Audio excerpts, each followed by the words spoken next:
morning, and the best car I could find is this lumber rack out of here, out of Missoula.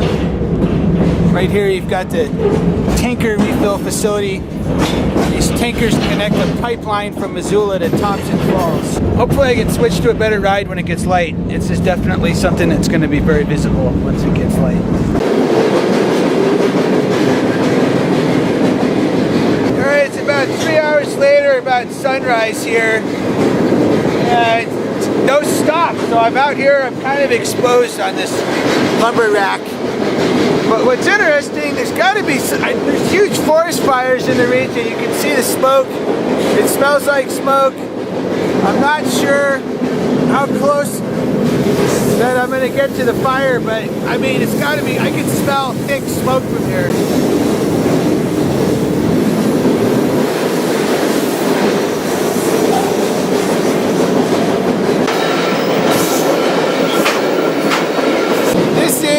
Crazy. I've never been this close to a forest fire. I don't know if the train is going to go through the fire, but the smoke is like, it's almost unpleasant right now. It's super strong smell. I'm kind of surprised the train is still going at full speed through here. I mean, the visibility is just not, it's down to definitely under a mile. Starting to clear up as we head through Thompson Falls, and I think this is the last town, so I may be safe on this lumber rack the rest of the way in.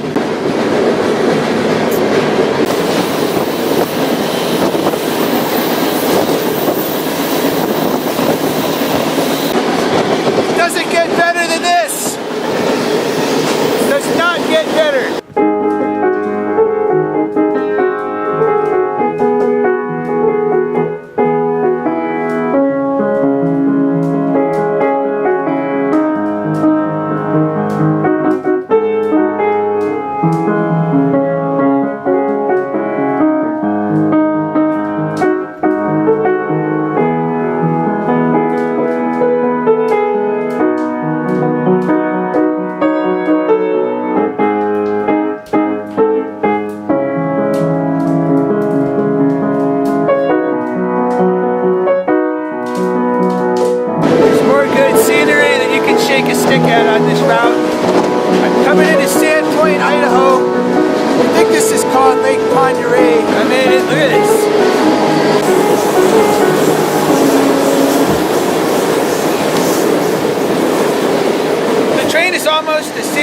And when we get there, our main line is going to meet up with another main line, the High Line, coming in further north. So then we'll have a bunch more trains to see. And then from there, it's just going to be about another 40 miles to the crew change of Hauser.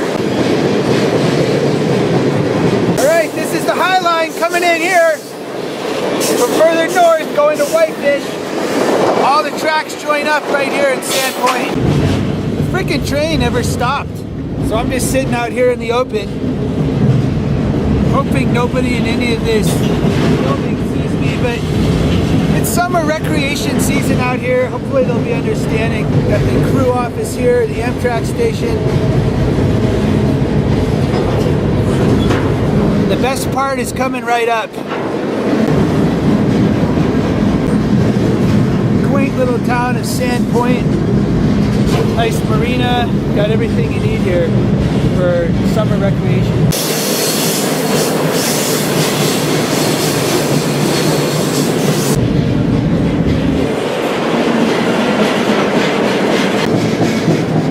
As you can see, you got this trestle. Look at that. That's an easy dive into the water from here. No guardrail. And one of these days, I'm going to do this. Look at that. Amazing.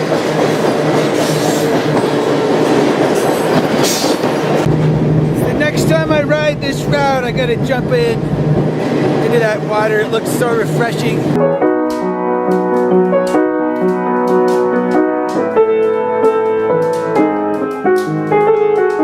Alright, so the train is approaching Hauser, which is this big old yard kind of just out here in the woods. And when we get there, it's going to be necessary to switch trains from this one, which is going to Pasco, to another train going to Seattle-Tacoma. Hopefully I can figure out the right train because there's a big junction.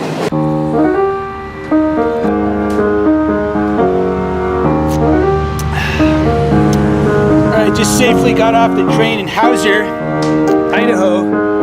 There it is right now. It's pulling a little bit more into the yard. I just kind of got off out here because I saw some workers. So what you've got here in Hauser is a pretty substantial fueling station with maybe a little bit of switching yard too. It's really not very close to anything, which is frustrating.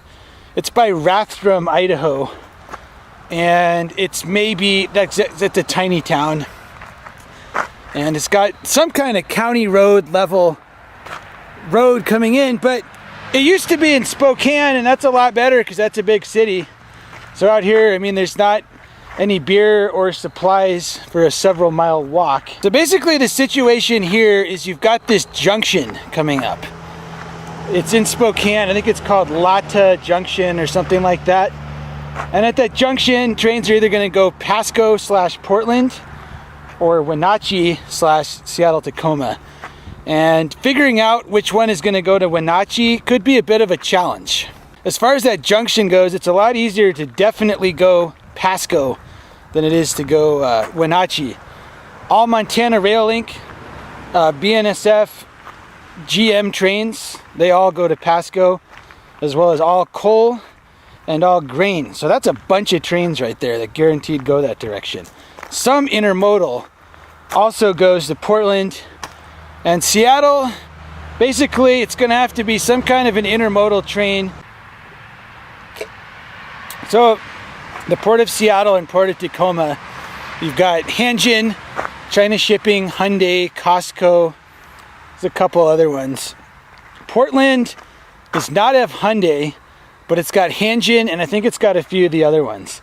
So, the only certain train that's going to go the right direction for me here is going to have a bunch of Hyundai cars on it. And that honestly might not be even one a day. So there's a good chance of having to gamble on something that's just got Hanjin, China Shipping, that kind of containers on it. And it may or may not go the right way. And look what's pulling in here about 2 hours after I got here. We got a train with a bunch of Hyundai and a bunch of Evergreen containers. Looking at the containers, we've got Yang Ming. A lot of. Further up there's a bunch of Hyundai. We've got Costco, which is China Ocean Shipping Company. I'd also like to point out that while I've had good luck today, assuming this is the right train, you could definitely be here, 12, 18 hours waiting for a train that's got the right look for the Seattle-Tacoma. So just because it worked out this time doesn't mean on another day you couldn't be here 24 hours looking for this thing. And now we arrive. There's only one set of rides on the whole train, almost SOL. We call these Viking ships. They kind of look like a Viking ship, if you can see. So I'd just like to point out, the one obstacle we're looking at is it's going to go through this large building, which is the fuel station here. And there are cameras and there's guys watching. It shouldn't be a big deal.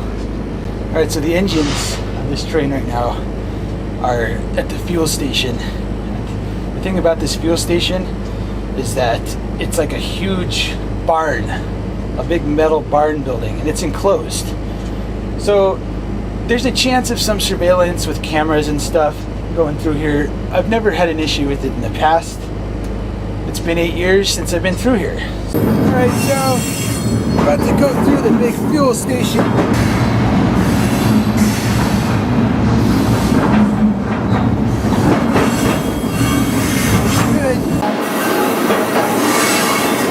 Alright, so the train is approaching the junction in Spokane. Right now we're just in the very east sector of Spokane.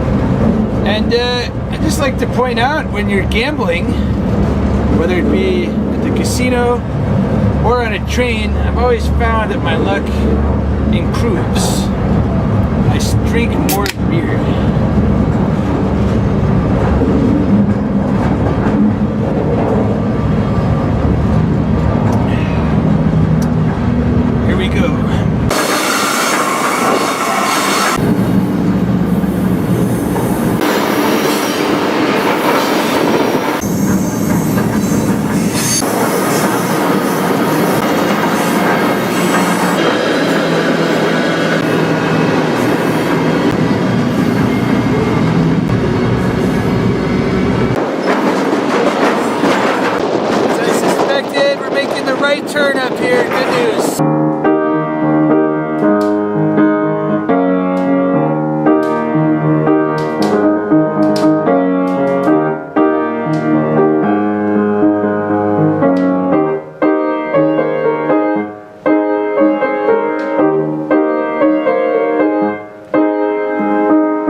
has changed a great deal, obviously. From Spokane to Wenatchee, it's mostly just desert like this, which is kind of grim.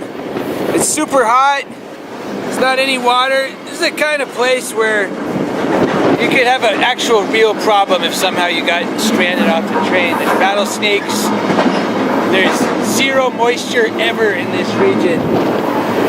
It's kind of got some cool geology, but for the most part, I'm really glad when we get out of this area because it's so hot.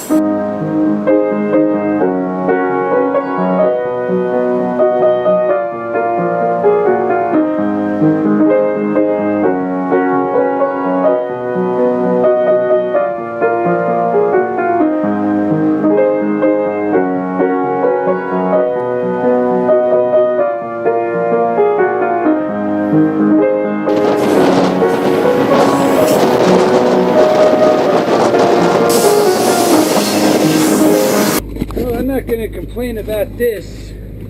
Coming to a stop on this siding here. We've got a nice cool river right over there. As you look at this region, this is pretty clear that it's game over if you get stranded out here. But I mean, this has got to be like an artificial irrigation canal. There's no way any water whatsoever makes it through here.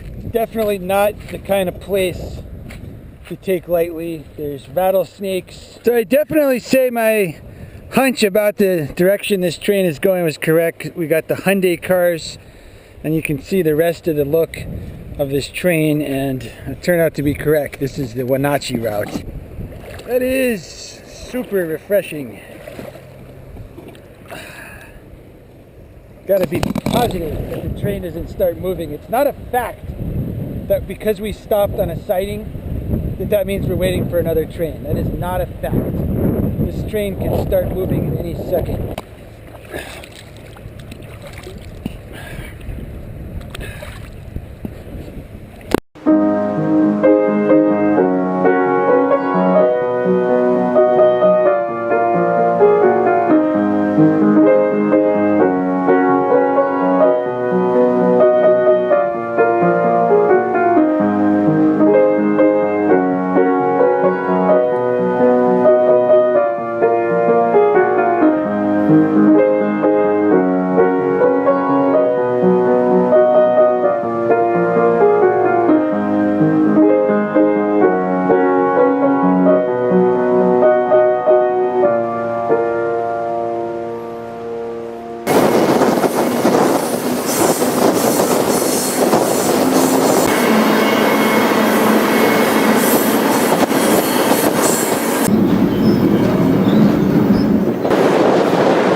So this is Wenatchee, and honestly it's a pretty big buzzkill getting off here. I'm just trying to find like a gas station to get some beer, maybe get some food. It pretty much looks deserted, so far it gets a thumbs down for me. So just as some general commentary, I'd say that I'm finding fewer and fewer reasons to get off the train in any of these smaller towns in America, because you're just finding the same thing everywhere. Just everybody has moved out of town, and there's not a cool restaurant, there's not a place to get beer. It's really frustrating.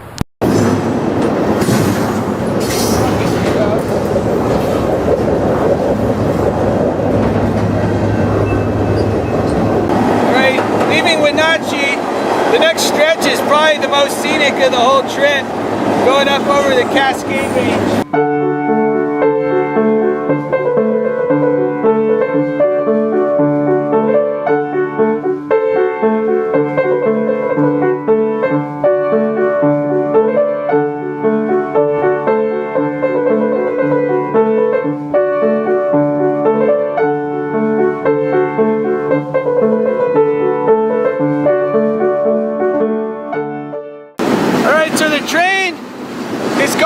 Probably one of the most dramatic spots in the United States. Way up here in the Cascades now, I'd like to just point out one of the nice attributes of the Pacific Northwest that's pretty much more here than anywhere else is going to be nice, fresh berries growing around. You could almost definitely camp out up here. There's a lot of sightings and a lot of places where the train goes slow, like right here. Additionally, lame as it is, there still is a road somewhere through those trees. I think it's Highway 2. The presence of berries makes the Pacific Northwest, honestly, maybe tops. Because just about anywhere you get off the train, be it down in Seattle or you've got a ton of blackberries, or up here, you've got definitely a good chance of finding something yummy like this. I don't know what exactly this genus is. It's not a raspberry, but it's similar. It's delicious. We're getting close to the Cascade Tunnel, which is a 7-mile-long tunnel up here. I'd say this is probably the most scenic run in the United States as far as just the dramatic nature of these mountains. They're super tall on both sides, and somehow they got the track through here.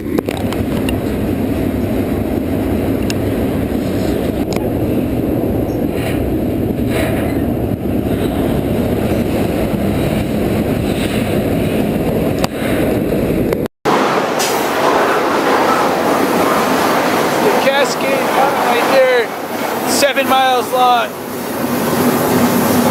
Now here on the west side of the Cascades.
Right up here at, I think it's called North Beach, Seattle. The train is coming to a stop at the Ballard Locks drawbridge. And my destination is Fremont, which is not too far a walk from here, so that means it's time to get off. It slowed down just long enough to get off up here. This is one of the places it might stop north of the locks or south of there. There's a drawbridge, and every time some Microsoft guy drives his sailboat through, they stop the train for it. So, good thing I didn't wait for it to come to a stop, because now he's booking it again.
Good evening, folks, and welcome to another Stobe the Hobo here in the Pacific Northwest, Seattle, Washington to be exact. Just enjoying a beautiful sunset at this nice dock, Elliott Bay Marina to be exact. Looking out at Elliott Bay. There's Mount Rainier. I've never done that Rainier. However, I have done that one.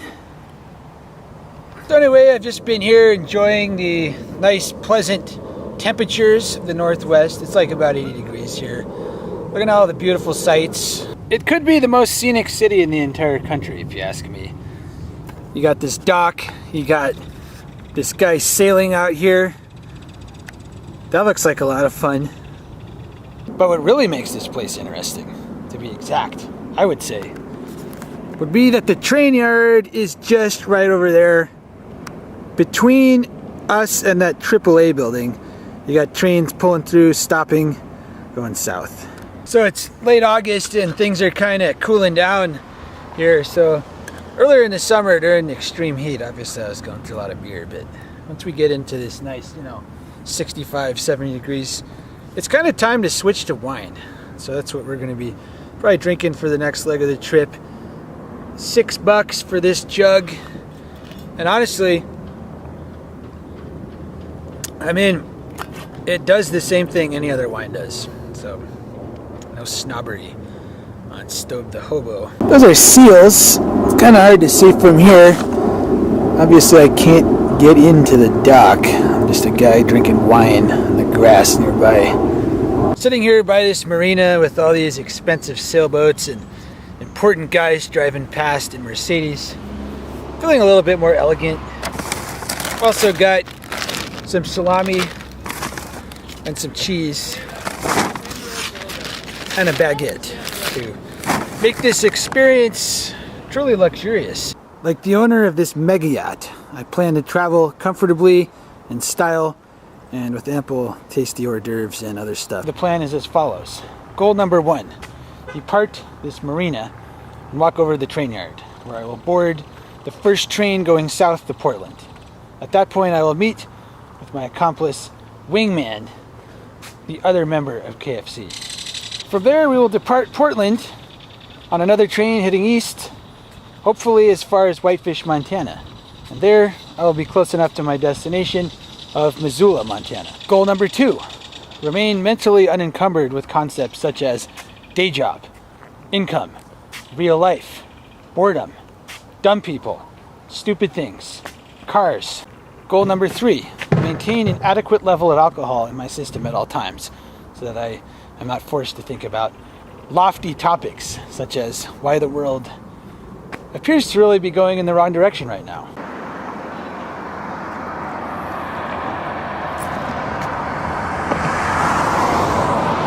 So one of the things about being a hobo, sometimes you gotta make tough decisions. Should I get on this train? Even though it's just going to Tacoma, you'll get out of town at least. Or should I go check out this new brewery? These are the kind of difficult decisions you have to make as a hobo in the 21st century.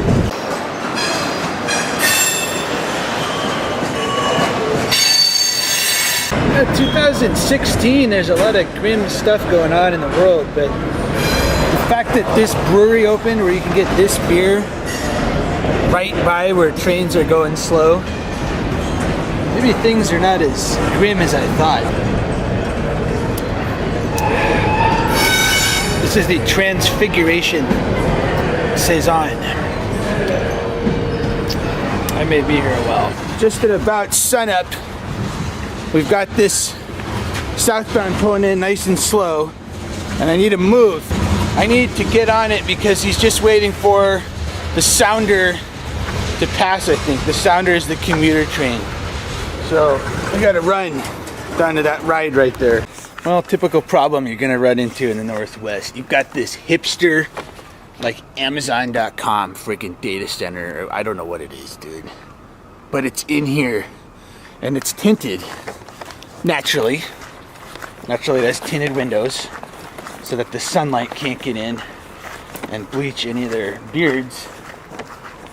And I don't know if they can see or not.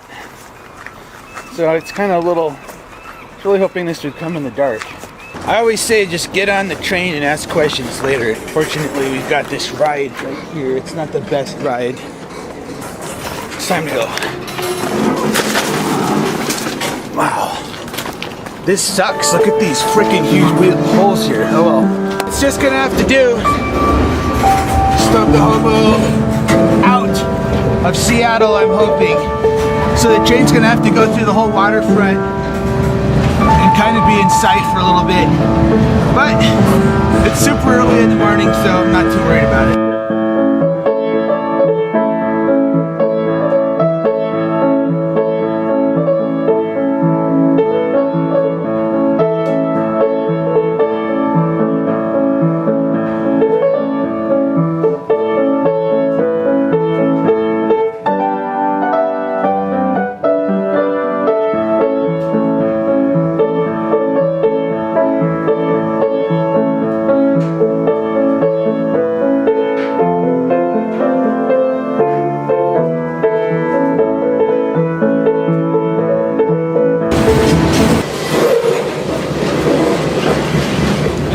Hipsters didn't spot me leaving Seattle. It's going to be a very scenic trip. We're about 4 hours down to Portland, so I'm pretty thrilled.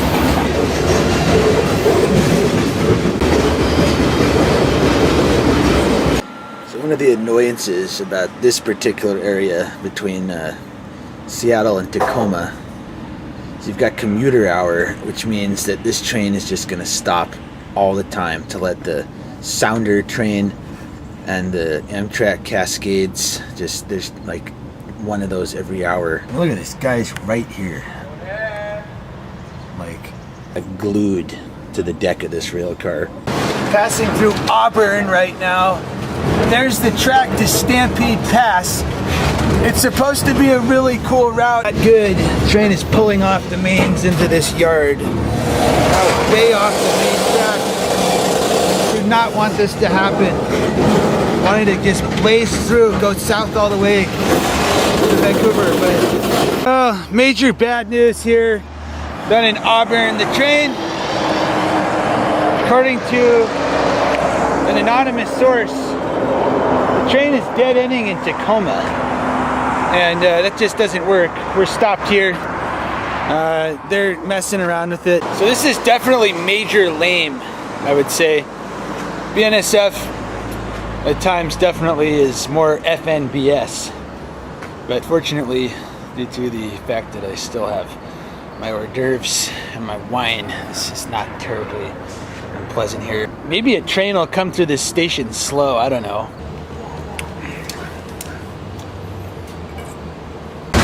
Oh, an interesting turn of events. I'm on another train heading further south. I don't know what it's going to do at Tacoma. No idea. It may go to a silo. I'm not sure if these cars are full or not. It's an all-grain train. But here we go.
We got a problem. I guess first of all the wine ran out. That's not good. And second of all, the train is pulling off the main line in Kelso, Washington. As you can see, those two tracks over there, those are the main lines. This is definitely not on those anymore. So I guess whether it's that 70 show or a town in Washington, Kelso definitely sucks. The good news is that the interstate's right over there. I'm just gonna go hitchhike. This sucks, but I don't even want to know what's gonna happen with this thing. So just show you how lame FNBS is these days. The only train that just goes straight through anymore, I guess, is this garbage train, which means you get off smelling like a dumpster. But word of advice, if you're trying to go south out of Seattle, just ride UP and not FNBS, because it's just like, I don't know how many different stops they can make a dead end on this line on the way down, unless you get the trash train. Well, anyway, long story made very short. I've been walking about 6 hours on the interstate, all the hell the way down here to Vancouver, Washington. So if you can't afford Vancouver, Canada, or you just like can't get into Canada, you can come to Vancouver, Washington, and say you've been to Vancouver. But anyway, I gotta walk down to the river, over the bridge, and a little further to meet up with my accomplice. Pretty much needs to be said that if you're into trains and you want to try doing this, you need to be prepared for some military style marches with a pack. This is about 16 miles from the place where I got dropped off in about 4 or 5 hours. So you got to get used to it, and you got to be able to deal with that kind of stuff, or you're not going to have a very fun time out here. Now walking across the Columbia River into Oregon, the darkest hours of the night.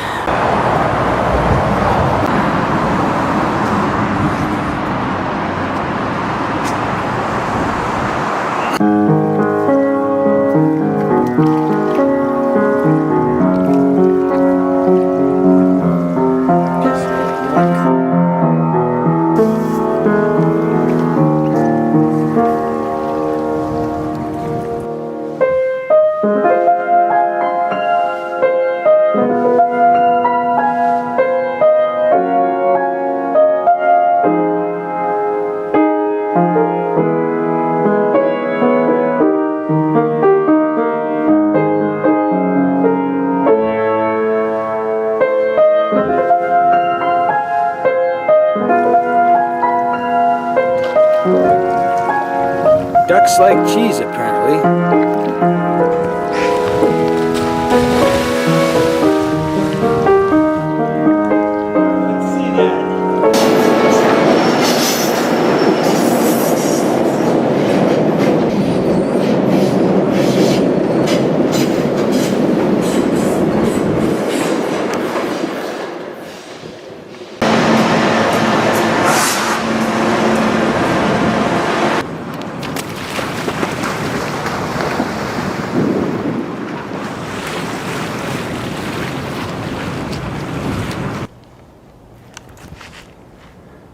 What's going on, folks? Stobe the Hobo here in Portland, and it's time to depart. Down at the island, hanging out with those ducks, but when the right train shows up, that means it's time to depart. So we got this BNSF intermodal train showing up here. I mean, I'm just looking at this train. This has got to be high priority. It's got FedEx, NFI, I don't know what that means, road rail. I guess it's like FedEx cars and stuff, which is definitely good for us. We got me, wingman, enjoying ourselves here by the Columbia River. The plan is probably just to stay on to Whitefish, Montana, recreate there in the woods at Whitefish Lake.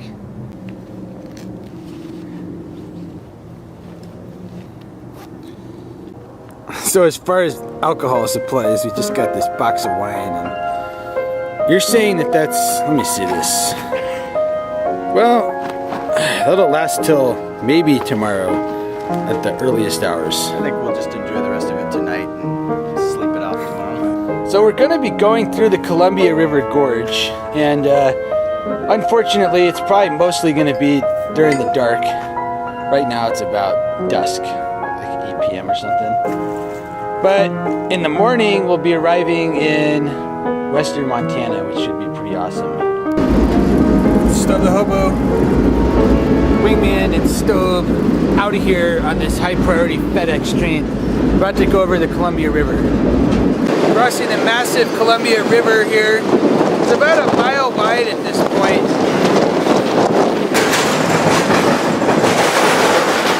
Pasco bound. Pasco,